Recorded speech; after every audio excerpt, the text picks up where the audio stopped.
participate in. So, here we have been looking at the daily sadhana for the White Dakini last time to give you a version to do for our daily practice. And so we're looking at the Path of Tantra. We're looking at the inner deities, and also as a part of that, the Highest Yoga Tantra.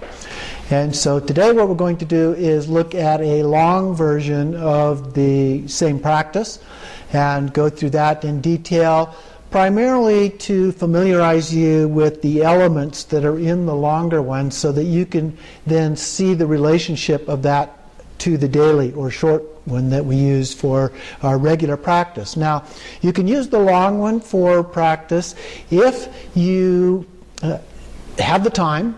Typically, it would take around an hour to do a long practice, and so if you have enough time to do that, you can do it. You may save it to weekends if you don't have time on a day-to-day basis. It's a good one also to use in retreat, and it's a good one to just use periodically as a means of study as opposed to practice, to just refresh your memory and understanding of all of the elements that are involved in even the short practice.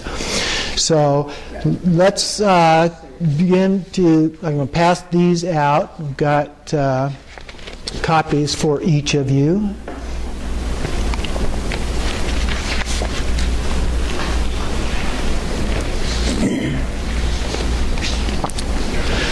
So we start on page 2 here. There's a picture on the front, and I brought an actual statue of Vajravarahi here as well, and so we have that to reference when we get to the description of her. And so it starts off here with some instructions on where to do the practice. And typically the small or short ones don't do that, the daily practices, but here it says in a terrifying charnel ground, on a mountain, or in a cave, or some other place pleasing to the heart. Now, I'm not sure if it's inferring that those others are pleasing to the heart or not, but there are a variety of places where you can actually do this, and you can also imagine them. They don't necessarily have to be real. So if you felt that you wanted to do it in a charnel ground, which is a cemetery, usually the charnel grounds, though, in ancient Tibet and in India had dead bodies and other kinds of things. So they're not quite as neat and pretty as our cemeteries today are. So they could be rather terrifying, and you could have wolves and other wild animals roaming about and so forth, which helps to make them terrifying. So, but you can imagine this if you don't actually do it in that kind of a place. So then we pay homage to Samittabhadri, Simamukha, and Vajravarahi. And those three are all related to each other. Now, depending on the text, they are described. Samittabhadri would be, of course, the Dharmakaya form, and then it varies. Some say Simamukha is the Sambhogakaya form, some say she is the Nirmanakaya form, and vice versa for Vajravarahi. In this case, Vajravarahi is in the Nirmanakaya form. Okay? And so we do the homage, and then we have the mantra of increasing mantras, and this is an opening mantra that is sometimes used in different practices, which magnifies the effect of everything that follows. So that's always a good one to put at the beginning of your practice so that you magnify whatever effect that you get from having done the practice. So light goes out to all the Buddhas and comes back as a blessing as we recite this. Om Sambara Sambara Bhimanasara Maha Zambaba Hungpe Soha. And we do that 3 times. And then we do the Nundro, the incomparable, and I repeat, incomparable preliminary practices. And of course, this is a short version, almost very much like what we do in our daily practice on our Sunday meditation hour, but a little bit different. So it starts with the 4 thoughts that turn the mind, and I've added these labels in here to try and make this extra clear and easier to relate back to the actual sadhana. Normally a sadhana would not have the different labels, although sometimes they do, at least in the English translations. So we have the 4 thoughts that turn the mind, I prostrate to Samattabhadra and Samattabhadri because I suffer due to my own actions and I now have this precious human life without knowing when I will die. I will now engage in virtuous actions for the benefit with great joy and devotion. For the benefit, I think there's a typo there, for the benefit of all sentient beings, it should be in there, with great joy and devotion. And so we do that, so that references them, the suffering, the actions as karma, the precious human life, and the impermanence, not knowing when we will die. So those are the four thoughts that turn the mind. Then the refuge tree, and this gives a description of the refuge tree. Some sadhanas will give that, some do not. In front of me on a jeweled throne, supported by 8 snow lions, sits my root guru in the form of Padmasambhava and Yeshotsogal in union. Below and in front are the tantric deities. On their right, your left, are the Buddhas of the 4 times. Behind are the scriptures emblazoned, resonating with the vowels and consonants.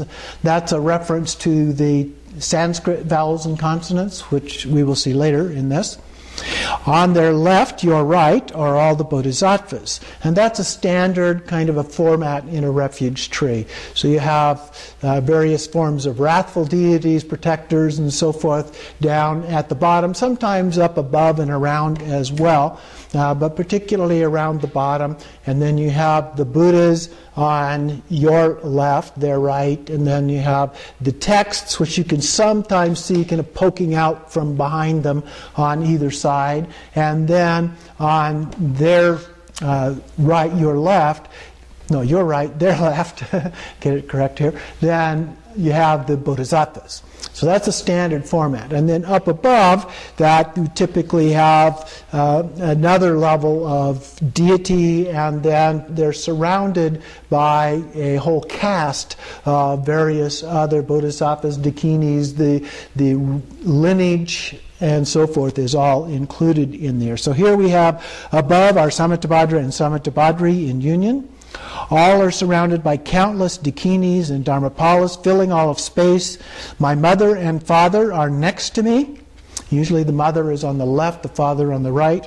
All other sentient beings, including my enemies, are in front of me. So we're back in the back, and then they're out in front of us. And so then as we take refuge, we all prostrate together as we do that. Okay? So then we have the refuge first, and in this one there's 4 refuges: the outer, inner, secret, and the most secret. And so we begin with the outer refuge. I take refuge in the Buddha, the Dharma, and the Sangha most excellent, abiding softly and deeply in pure non-conceptual awareness of the ineffable oneness, openness, and the spontaneous radiant display, manifesting immeasurable, unconditional, loving kindness, compassion, joy, and equanimity for the benefit of all. And so what we have here is the refuge. The outer refuge is the Buddha, Dharma, Sangha, the 3 jewels. And that's very common. And then we have abiding in this pure non-conceptual awareness. This is Rigpa, okay? The ultimate nature of things. And then there's a reference to the ineffable oneness, openness, and spontaneous radiant display. And these are references to 4 characteristics of this state. So ineffable, it's beyond words, it's beyond description. But there's also a sense of oneness. We talk about one taste associated with it. There's also a sense of openness. Talk about the vastness of space, no boundaries, no borders, and so forth. And then the spontaneous radiant display refers to the things that we actually see, the things that manifest. So we have the sun and the rays of the sun together in this oneness. And then from that manifest immeasurable and unconditional 4 immeasurables: loving kindness, compassion, joy, and equanimity for the benefit of all. So we have, as a part of this, then, the bodhicitta. Going to the next one, the inner refuge and bodhicitta. We have, I take refuge in the Guru Yidam Dakini. So that is the inner refuge. In this case, the 3 roots.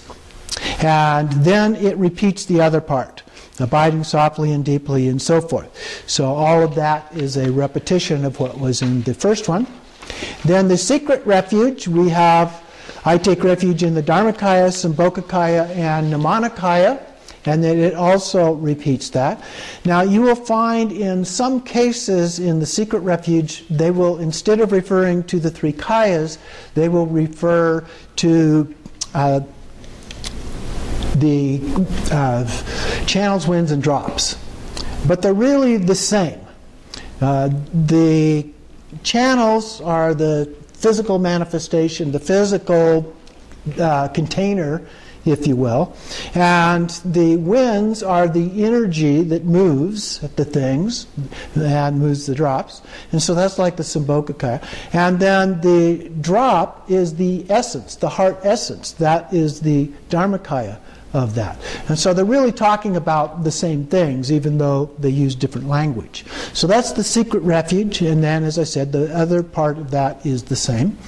And then the most secret refuge here says, I take refuge. And then it stops. Because we take refuge here in our own Buddha nature. And it's beyond words. And so there is nothing to say about that. You simply take refuge and stop. And then we dissolve the visualization into pure awareness and then abide in that stillness for a little bit. And then we do action bodhicitta, the four immeasurables, which were referred to above, but here we have all of them. May all sentient beings have happiness and the causes of happiness. May they be liberated from suffering and the causes of suffering. May they never be separated from the happiness that is free from sorrow. May they rest in equanimity, free from attachment and aversion. And then from that, we go on and do the Vajrasattva purification. And so here we visualize Vajrasattva and Vajratopa above the crown of our head in union. And then a white nectar comes down from them into the crown of our head, purifying our body, speech, and mind as it fills our body, and we recite the mantra. So we're visualizing that as we recite the mantra. And so you can do that, it says 3 times or 1 time. And then we go on and repeat the short version of the mantra, Om Benzasato A, 108 times, 1 mala. So repeat that with your mala around 108 times, or as many times as you can. You can do that multiple malas if you have time to do that. And then Om Ah Hong Hri, which is also a purification mantra. And so repeat that 108 times. Then we make offerings, and we begin with the outer offerings here.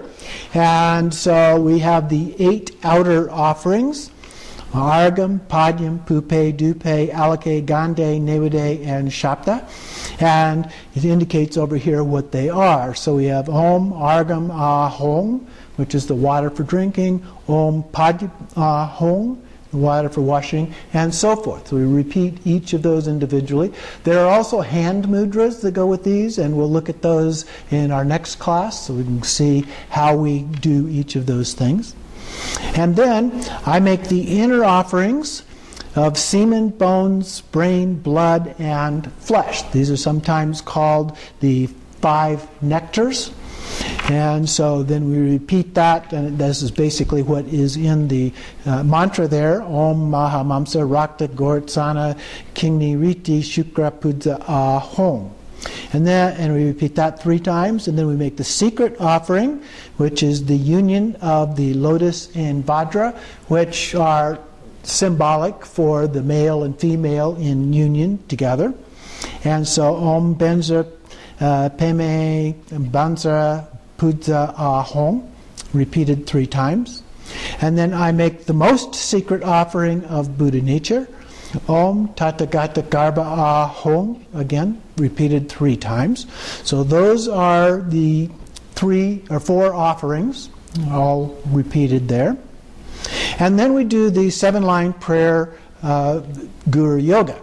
So Om Ahong, and then the 7-line prayer: in the northwest of the land of Oregon, in the heart of the lotus flower, endowed with the most marvelous attainments, you are renowned as the lotus born, surrounded by many hosts of Dakinis. Following in your footsteps, I pray to you, come and bless me with your grace, Guru Pema Siddhi Hong. and repeating the entire prayer then 3 times. Then we recite the mantra of Padmasambhava, Om Ah Hong Benza Guru Pema Siddhi Hong, 108 times, or again as many times as you have time for. And then pause briefly and just rest in that emptiness of pure awareness, Rikpa. So a short meditation, if you will, from that. And as you do that, then we have the various empowerments and so forth that are a part of the practice. So we have first white light radiating from the forehead of Padmasambhava into our forehead, and this purifies our body, plants a seed of Namanikaya, empowers the practice of the generation stage, and also generating appearance emptiness, one of the different forms of emptiness.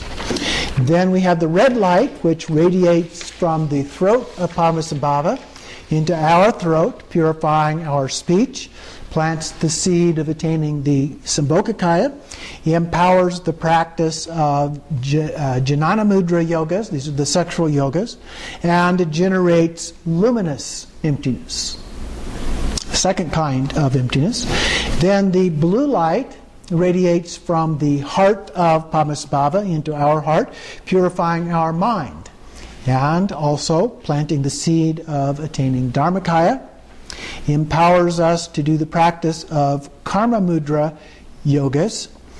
And so the Jnana Mudra yogas were the visualized yogas, and then the Karma Mudra yogas are the yogas with an actual physical consort, and then generating bliss emptiness.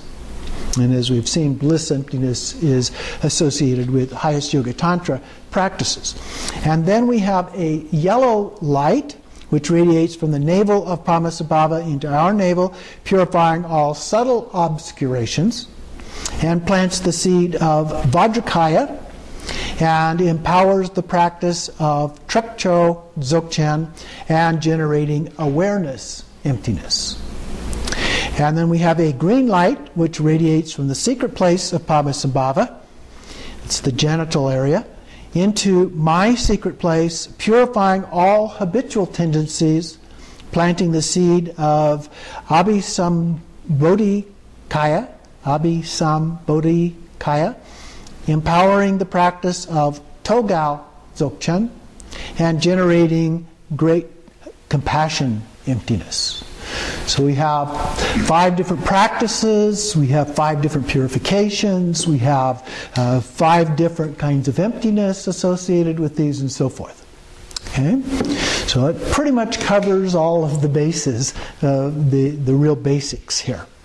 So then we move into the specific preliminaries, and then we have the emptiness mantra. Now, as you know, we often begin with the emptiness mantra, or at least begin from emptiness when we do these practices. And so here we have actually 2 emptiness mantras, which establishes awareness of emptiness as the basis for the recitation and meditation. And so basically this translates as, all things and I are the embodiment of that indestructible wisdom that is emptiness. So Om Swabhava Shuddha Sarva Dharma Swabhava Shuddhaham Om Shunyata Jnana Benza Swabhava Atmako Ham. And then we have the clearing away non-conducive conditions, which we talked about when we went through the outline. So we get rid of negative mental obscurations and afflictive emotions, which are being characterized as demons. So we're getting rid of these demons, which are really characteristics of ourself. So from luminous emptiness, my own Buddha nature, arises a Vam syllable. Typically in Tibetan it's pronounced Bam instead of Vam, so this is the Sanskrit version here. Arises a Vam syllable transforming into white Vajravarahi. In her form I generate the red Torma offering by clearing away concepts, increasing to countless numbers, blessing with all desirable qualities to arise as the offering that becomes inexhaustible. So out of this torma offering, which is a physical torma, we'll talk about tormas a little bit next time, and out of this, which can be imagined, or you can use like a little cookie or something like that as an offering as well, but out of this, these incalculable offerings arise. And so we offer all of these things as a part of this. We imagine that we're doing that. And then Om Ah Hong Ho, repeated 3 times, which is an offering mantra. And then light radiates from my heart to summon and draw in the demonic forces. And then we actually make the offerings. Sarva Balinkta Ka Ka Kahi Kahi. And so they partake of that, and they're satisfied. And then what we do is we take the torma plate, which is usually on a real small plate, and it's arranged on that, and we pick that up, and we take it and we set it outside. And so that's the offering then. Animals, birds, things may come and actually eat it, and so we want it to be something that's appropriate for them to eat. But symbolically, all other spirit beings and so forth, these demons, if you will, are also partaking of this. And so we set it outside to move it outside of what we're going to be building is the circle of protection to keep those forces out and away from us. So we place it outside of the shrine room or wherever you're practicing, and then leave it as it is, and we take the plate and we bring it back in and turn it upside down and set it back on the altar. Sometimes there's a separate offering table, we would put it there. And then we recite to cast out the obstructive spirits. Om Sambani Sambani Hong Pe. And then we snap the fingers with the left hand. And then Om Grihana Grihana Hong Pe. Om Grinapaya Grinapaya Hong Pe. Om Aya Ho Bhagawan Bidya Radza Hong Pe. Okay, and then there's a bell and drum. We'll talk again about bells and drums and so forth next time. And then we start the wheel of protection, or the circle of protection. From the Vam at my heart, the burning fire, the Vajra weapons, the tiny Vajravarahi stream forth in all directions to annihilate any remaining obscurations or obstructions. The Vajra weapons then form a solid foundation of blue Vajras encircled by a Vajra fence, a Vajra canopy, the surrounding mass of blazing fire, the Vajra water with pounding waves, the Vajra wind that's sharp and violent, and so forth. All those things that we talked about before that protect us from that. And then the 5 poisons are transformed into the 5 wisdoms as the wheel of protection. And then we recite Om Nama Sarva Kaya Girti Niti Ahom 3 times. So now we establish the conducive conditions. So we've created our protection circle around us to keep any obscurations from coming in during the practice. Now we want to create good conditions for doing the practice. In my ordinary form, a rain of blessings descends from everywhere and melt into me and my environment, removing all impurities. And so this rain of blessings comes down and removes all the impurities that we may have. Now I've already done this several times, so this is kind of a symbolic gesture for adding to or redoing things that we've already done in a way. And so then we do the blessing of the offering materials. This is the next round of offerings. Now we've done offerings already for the demons, and so now we're going to do offerings to the Buddhas, Bodhisattvas, and so forth. So I arise again as White Vajravarahi, recite Ram, Yam, Kam 3 times. So with Ram, the fire burns away impure characteristics. With Yam, the wind blows away and scatters all clinging to objects as truly existing. So you can begin to see the symbolism that's involved in each of these pieces. And then Kam, which is water, cleanses all habitual and negative instincts, leaving me in a pure state of being. And the offerings are now blessed with, again, Om Hong, repeated 3 times. Then we bless the 8 outer offerings: Om, Argam, Padyam, Pupe, Dupe, Alake, Gande, Nevade, Shapta, Ahong. And then, as White Vajravarahi, I bless the 3 offerings of the medicine, Torma and Rakta, which we talked a little bit about last time. And then the syllable broom transforms into the vast jeweled skull cup, resting upon a hearth of 3 heads and containing the 5 meats: horse, elephant, ox, human, and dog, marked with the syllables Om, Ah, Hong, Hri, Tram, and the 5 nectars: blood, urine, semen, feces, and marrow, which are marked with the syllables Mum, Tam, Lam, Pam, Mam. Okay. The seed syllables transform into the 5 Buddhas and consorts. And from the points of their union, red and white substances mingle and descend into the skull cup, and dissolve into the 5 meats and nectars that are filling, and that then fills the cup, and those dissolve. They're filling up the cup, and they all dissolve then into the 5 meats and nectars. And I wanted to show you, this is an actual skull cup. You can see that it's formed from an actual human skull, and then it is lined with metal so that it can actually be used for ritual practices. So this is what we're imagining when we do this practice, only we visualize it as being significantly larger. Now when it's used in the practice, and usually we don't use an actual one anymore, mostly we have different variations. They can be metal that have been formed to look like a skull cup, or it can be different artificial materials, or Rinpoche was telling me about using coconuts. You can cut a coconut off and use that as a part of it. So there are different ways that you can actually do that for the ritual practice. But I did want to show you that we do have the real thing, and we have used it sometimes for practice depending on the Lama and whether or not they want to do that. And so that's what we're visualizing, first with the 5 meats and the 5 nectars, each of which have the corresponding 5 syllables, and then from that then the cup is filled up with the nectar coming from the point of union of the deity up above, and then that then merges and all goes together with the 5 meats and nectars and dissolves into this new form of a nectar. And so this is called the medicine. This offering medicine, now fully endowed with the 5 wisdoms, is blessed.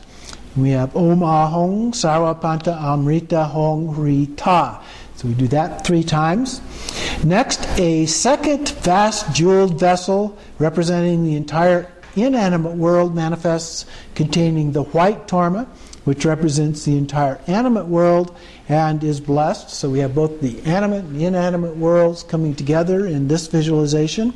And again, we bless it with the mantra, Om Ahong Mahabalinkta Tedzo Balinkta Balawate Guya Samaya Hong Hri Ta. Then we have a vast vessel, so we have the 3rd one now, made of a freshly severed skull filled with blood, symbolizing all desires and attachments of the 3 realms. So this is all symbolic stuff here, but is of the nature of desireless great bliss, and that is also blessed, this time with Om Ahong Maharakta Zola Mandala Hong Hri Ta. Okay, repeated 3 times. So that is the first part of the practice that we do.